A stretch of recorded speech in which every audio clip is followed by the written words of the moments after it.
বাংলাদেশের উত্তরে এক শান্ত জেলা নীলফামারী। নামের মধ্যে আছে ইতিহাসের ছাপ। নীল চাষের শহর থেকে শুরু করে আজকে আধুনিক রেল কারখানা সেই নীলফামারী। নীলফামারীর পথ চলা বর্ণময় ও ঐতিহ্য ভরা। নীলফামারী নামটি এসেছে নীল চাষ থেকে। ব্রিটিশ আমলে এই এলাকায় ব্যাপকভাবে নীল চাষ হতো। জমিদার আর ইংরেজ সাহেবরা গড়ে তুলেছিল নীলকুঠি। স্থানীয় কৃষকদের উপর চলে নির্যাতন, কিন্তু সেই জমিনেই গড়ে ওঠে প্রতিরোধ, গড়ে ওঠে ইতিহাস।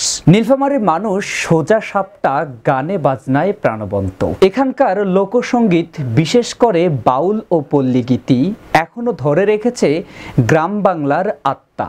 গ্রামগঞ্জে আয়োজিত হয় মেলা, যাত্রাপালা আর বাউল আখড়া, যেখানে মাটির গন্ধ থেকেই মিশে আছে সেই নীলফামারীর সুর। এই মাটিতেই জন্ম নিয়েছে অনেক কৃতি সন্তান, মুক্তিযোদ্ধা, সাহিত্যিক, লেখক, শিক্ষক। নীলফামারী সরকারি কলেজ, সৈয়দপুর পাইলট স্কুলের মতো প্রতিষ্ঠান শতবর্ষ ধরে শিক্ষা ছড়িয়ে দিয়েছে। নীলফামারীর সৈয়দপুর উপশহর ছিল একসময়ে রেলওয়ের প্রাণকেন্দ্র। ব্রিটিশ আমলেই এখানে গড়ে ওঠে দক্ষিণ এশিয়ার অন্যতম বৃহৎ রেল কারখানা। এখানকার কারিগররা আজও তৈরি করে ট্রেনের যন্ত্রাংশ, মেরামত করে সারা দেশের কোচ, ইঞ্জিন। এখানে গড়ে উঠেছে বাংলাদেশের রেল কারখানা ভিত্তিক এক স্বতন্ত্র জনপদ, যেখানে হিন্দু, মুসলিম, বাঙালি, উর্দুভাষী একসাথেই বসবাস করে আসছে যুগ যুগ ধরে। নীলফামারী মানেই পল্লী জীবনের ছোঁয়া।